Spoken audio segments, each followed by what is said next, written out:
Bonsoir tout le monde ou bonjour, on est petit matin, hein, je crois. On a déjà dépassé minuit, me semble. Voilà, j'avais envie de vous faire une vidéo spontanément, là, tout de suite comme ça. Oui, non, moi je fais pas des vidéos à des heures précises où les gens sont là. Moi je fais des vidéos quand je le sens. Et voilà, et donc là, ou plutôt quand je dis quand je le sens, je parle de moins en moins du personnage Joyal, hein. C'est quand la vie m'invite à le faire, on va dire. Euh, alors évidemment, ce qui est très intéressant, c'est qu'en fait, ce virus, il nous parle. Comme je dis, en fait, vu que la vie nous a parlé de manière beaucoup plus douce pendant très très longtemps, et que le petit personnage humain, comme à son habitude, n'a pas écouté, comme à son habitude a décidé qu'il savait mieux que la vie elle. Je trouve de plus en plus fascinant ce petit personnage humain. De quelle manière il croit exister et il veut exister et voilà, et comment il nous raconte des histoires quoi, à longueur de journée, comment c'est le prince des mensonges, et voilà quoi. Je le trouve fascinant. Et ce que je trouve plus fascinant encore, c'est qu'on y croit, c'est qu'on accorde de l'importance à toutes ces histoires-là qu'on se raconte. Donc voilà, pour revenir à notre ami le coronavirus, pour moi c'est un ami, hein, je ne dis pas ça en dérision. Pour moi c'est véritablement un ami.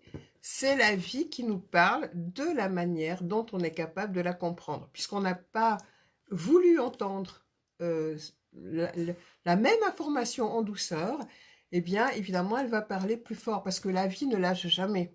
La vie ne nous lâche pas. C'est nous, hein, c'est tout ce qui est, donc ça ne peut pas nous lâcher automatiquement. Donc, elle ne nous lâche pas, mais elle nous parle de la manière dont on est capable dont on veut bien l'entendre. Donc, si on entend la douce voix, tout d'abord, vraiment ce côté très joyeux, léger, eh bien, elle ne va pas parler plus fort. Mais si on n'écoute pas, elle va parler plus fort. Et à un moment, elle ne parlera plus. Elle va nous donner des événements, des situations, des choses qui vont nous faire comprendre de la manière dont on est capable de comprendre, c'est-à-dire beaucoup plus dur. Plus on est dur, plus on est dans l'ego, plus on est dans le je décide, je veux comme ça, je machin, et plus on cherche à prendre sa place, et plus les choses vont être dures pour nous. C'est nous qu'on choisit ça. Maintenant, moi, je l'ai vraiment intégré. C'est nous qu'on choisit d'avoir une vie douce, légère, simple, joyeuse, amusante, ou une vie dure, de combat, de... J'arrive même plus à trouver les mots, tellement c'est plus ça pour moi. J'arrive même plus à trouver les mots. Une vie de difficulté, de lourdeur, ouais, de combat, de compétition, d'agressivité, de voilà, ce genre de choses. C'est nous qu'on décide de ça. Et c'est notre capacité à laisser la place à la vie plutôt que de vouloir la diriger et ouvrir ce fameux espace-temps qu'on utilise pour se pourrir la vie. Alors par rapport à ça, moi j'ai décidé de faire, enfin j'ai pas décidé, j'ai écouté ce que la vie me propose et en fait ce qu'elle me propose, eh bien c'est de faire, je dis régulièrement parce que je suis pas quelqu'un de militaire, hein, donc on verra quand elle me propose ça, comment elle me propose ça, voilà.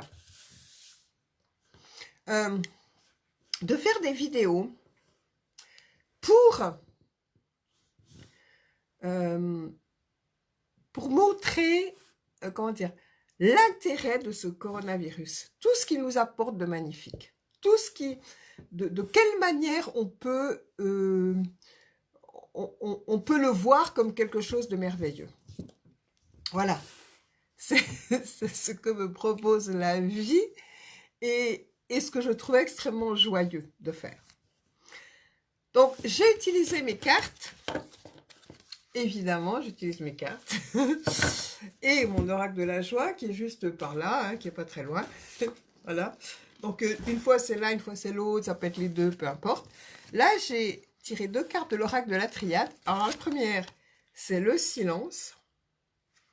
Et la deuxième, c'est la fusion.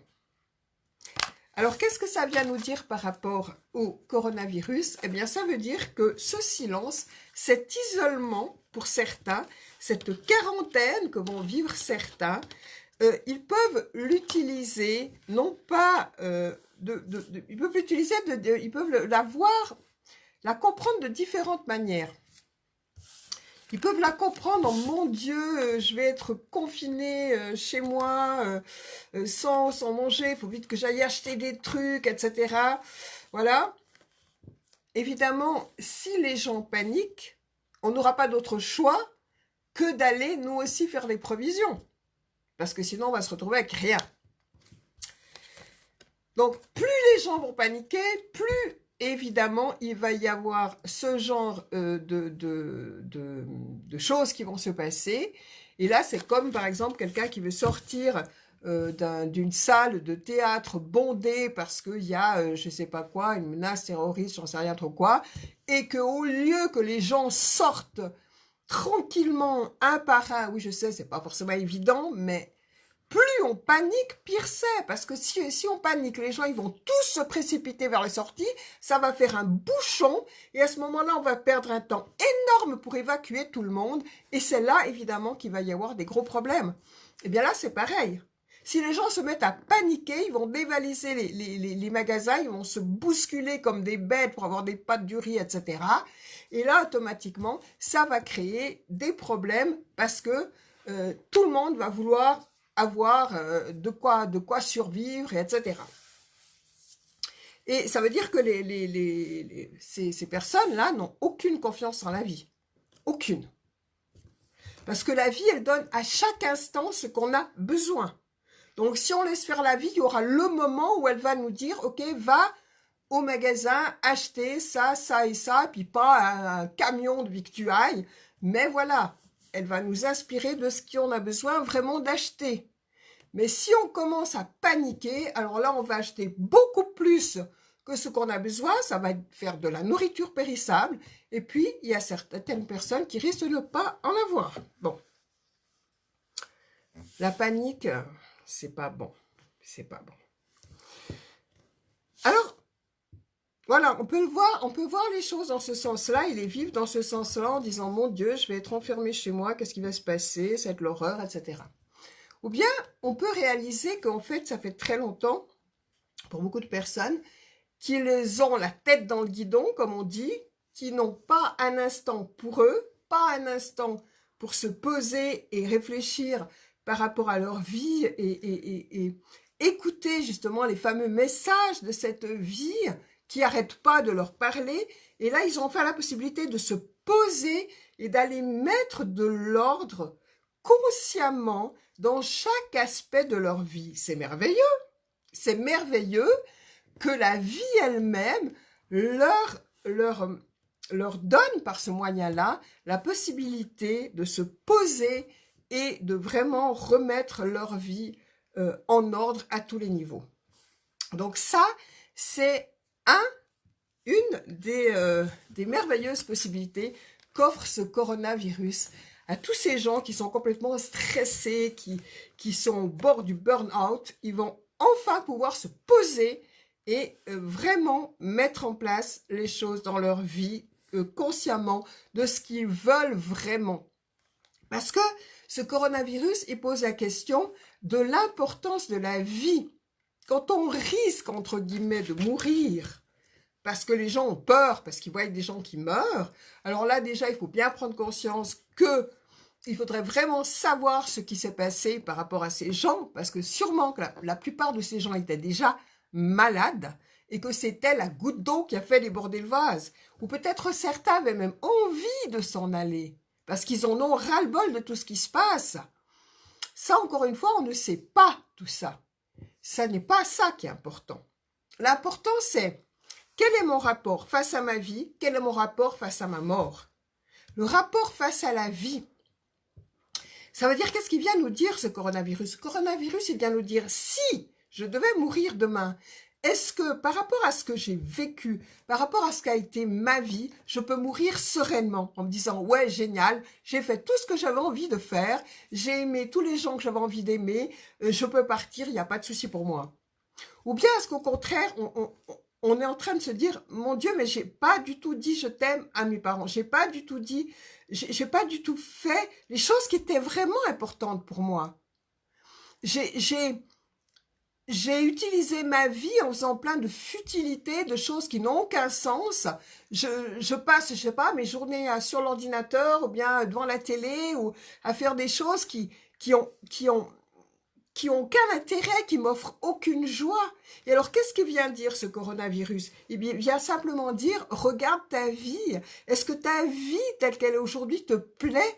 Ou est-ce que si tu devais mourir demain, ou dans un mois, ou dans 3 mois, qu'est-ce que tu changerais à cette vie-là pour que ta vie soit pleinement joyeuse, heureuse?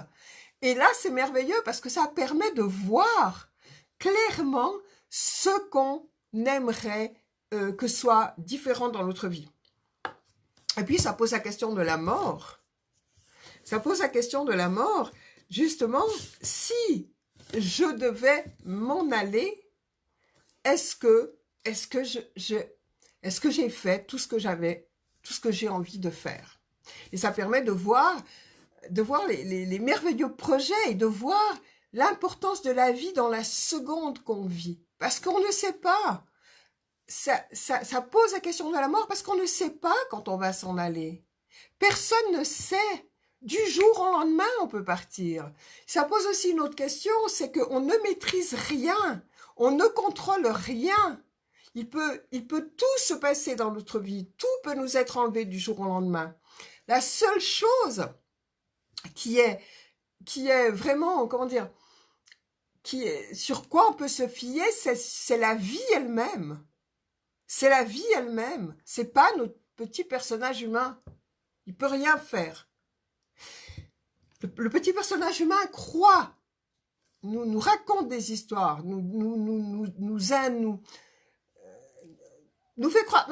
On peut le voir là avec ce coronavirus. Tout le monde dit tout et n'importe quoi. On entend tout et n'importe quoi parce que chacun réagit par rapport à sa propre programmation du personnage.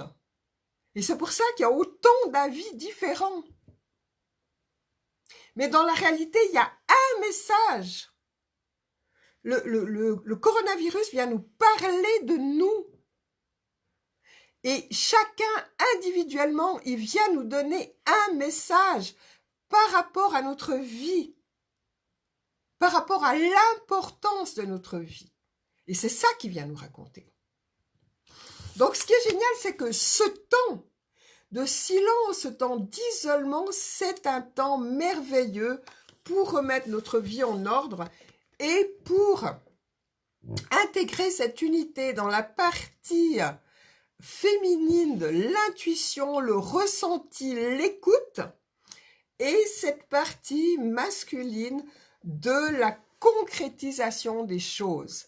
Donc, ce silence-là dans lequel on peut être plongé, même mis en quarantaine, ce silence-là, il nous invite à prendre du temps pour commencer d'abord par écouter et recevoir l'information par l'intuition, le ressenti, l'écoute, dans chaque chose qu'on a à faire dans notre vie, de mettre ça dans le quotidien, dans chaque action, et ensuite, quand on pourra à nouveau ressortir, rebouger, concrétiser ce qu'on a reçu comme information. Voilà, donc ça permet d'aller intégrer cette unité et ensuite de vivre à partir d'elle. Ce qui n'était pas possible dans notre vie qui va à 300 à l'heure, où chacun est comme sur des rails, fait les mêmes gestes, la même routine et n'a pas du tout le temps de prendre soin de lui et d'écouter ce que la vie lui invite à vivre. Voilà. Donc voilà une des merveilleuses possibilités qu'offre ce coronavirus. Voilà. Moi, je trouve ça merveilleux d'avoir ce temps de silence, de pouvoir s'intérioriser, de pouvoir rentrer en soi-même, de pouvoir aller écouter, avoir l'intuition, tout ça, développer tout ça pour écouter la vie et pour commencer à suivre la vie et non pas à décider avec notre tête ce qu'on veut faire. On va pouvoir... Ça veut bugger.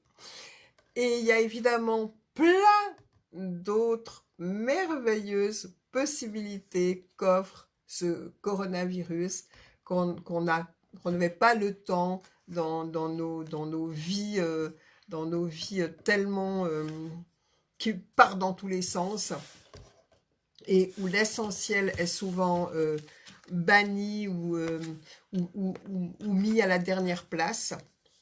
Et bien là, ça va permettre de retrouver cet essentiel, l'essence du ciel. Et il y a une autre merveilleuse possibilité que nous offre ce coronavirus, c'est de s'intéresser aux personnes qui sont proches de chez nous, qui sont tout à côté, de s'intéresser aussi aux beautés de l'environnement tout près de chez nous. Parce que souvent, on va aller chercher très très loin quelque chose ou des personnes qu'on a juste là, à portée de main, mais qu'on ne connaît pas et qui peuvent nous apporter exactement ce qu'on a besoin, les échanges super intéressants. Mais on ne les connaît pas parce qu'on ne connaît plus son voisin de palier. Voilà. Eh bien, ça va être l'occasion soit d'avoir peur de se renfermer chez soi et de voir tout le monde comme un assassin potentiel qui peut transmettre ce virus. Et ça montrera qui sont les gens dans tout ça. Soit avoir une confiance totale en la vie et justement d'ouvrir sa porte et d'aller voir les personnes qui sont tout près de chez nous. Voilà. Donc ça, ce sera peut-être prochaine vidéo que je vais parler plus en profondeur de ça.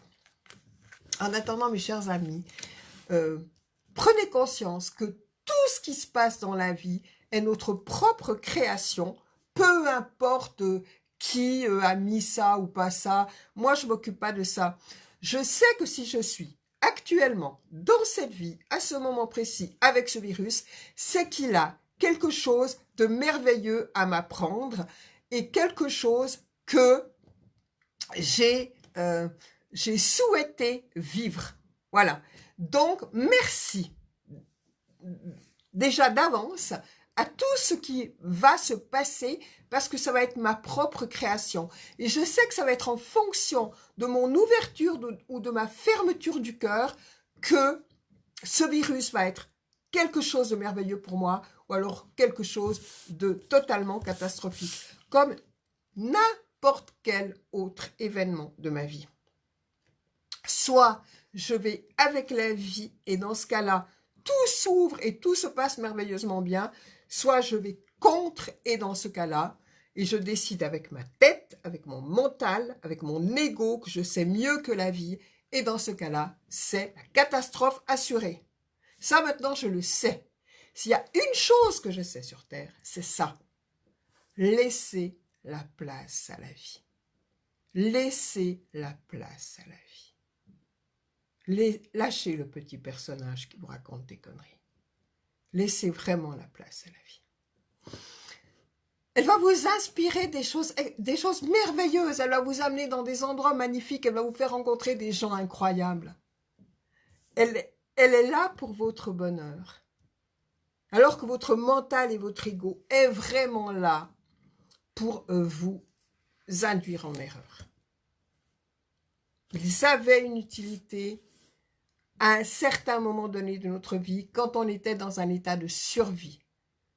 Mais aujourd'hui, ils n'ont plus du tout cette utilité. Le mental encore, vous pouvez l'utiliser. Vous pouvez mettre le mental au service de la vie. Le mental peut être un merveilleux outil s'il est utilisé totalement au service de la vie. Mais l'ego, laissez tomber votre ego, laissez ce petit personnage qui croit tout savoir et qui ne sait rien. Et donnez-vous entièrement à cette vie qui sait, qu'on appelle Dieu, Jésus, la source, peu importe comment. C'est pas ce qui est important. Ce qui est important, c'est de réaliser que cette énergie qu'on est, c'est. Et c'est la seule à savoir. Nous, on ne sait rien. Si peu de choses.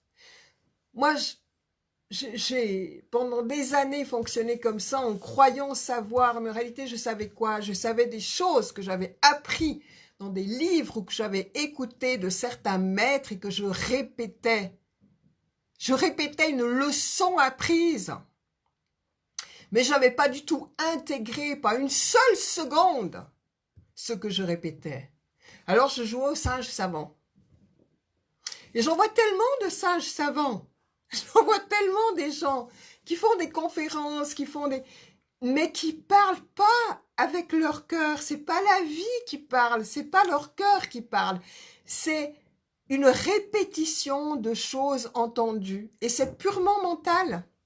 Il n'y a pas de vibration, il n'y a pas d'énergie, il n'y a rien. Il y a juste quelqu'un qui répète ce qu'il a entendu d'un maître, etc. Parce que pourquoi? Parce que en se comportant comme des petits enfants de grande puissance extérieure, eh bien on fait quoi? On écoute ce que les autres disent qui paraît intelligent et ensuite on le répète, on copie, on fait de la copie. Or la vie ne copie pas, la vie est nouvelle à chaque instant. Donc, et elle est vibrante, elle est joyeuse, il y a une énergie, il y a une vibration, il y a quelque chose qui se passe. C'est pas juste des mots qui sont répétés et qui nous font mal à la tête parce que à force d'entendre des mots et des mots et des mots sans l'énergie de la vie, sans la vibration, sans tout ça, eh bien ça nous fait juste mal à la tête. Il y a tout qui se mélange dans notre tête et on sait plus du tout où on en est. On se perd totalement.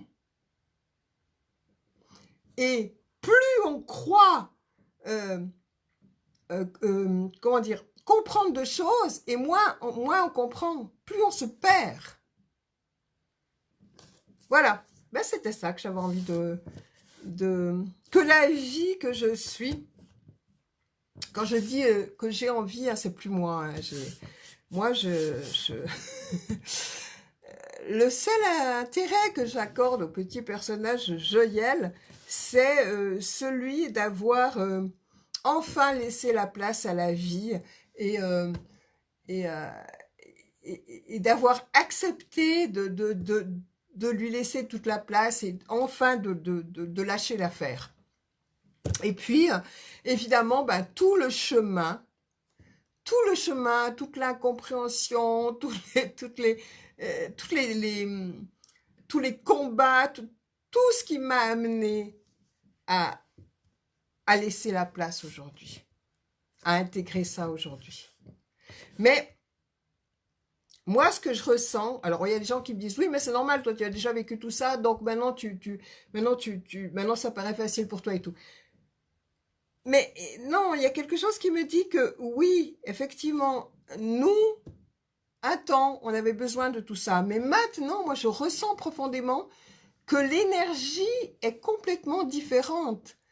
Et c'est plus l'énergie du combat. L'énergie a déjà changé. Donc, pour moi, il n'y a plus du tout besoin de vouloir enlever quelque chose ou atteindre quelque chose. Ça, c'est terminé. Si la personne le souhaite, ça, c'est terminé. Ça, c'est ce que je transmets moi aujourd'hui. C'est ce que la vie me demande de transmettre. C'est que la vie que l'on est n'a jamais voulu que un seul être humain ait besoin de combattre, soit malheureux. Jamais. C'est nous, c'est notre ego, c'est notre mental qui a voulu ça. Jamais la vie. Jamais la vie. Voilà, ben je vais terminer avec ça. Et je vais quand même voir qui c'est là. Du coup, sur les lunettes, je vois rien. Ah ben salut Serge, j'espère que tu vas bien.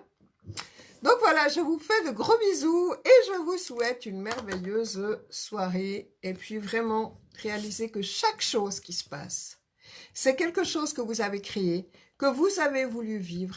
Et ça peut être vu, intégré comme la meilleure des choses qui puissent vous arriver. Parce que c'est ce que c'est en réalité. C'est ce que c'est en réalité. Bonne soirée, à bientôt, au revoir.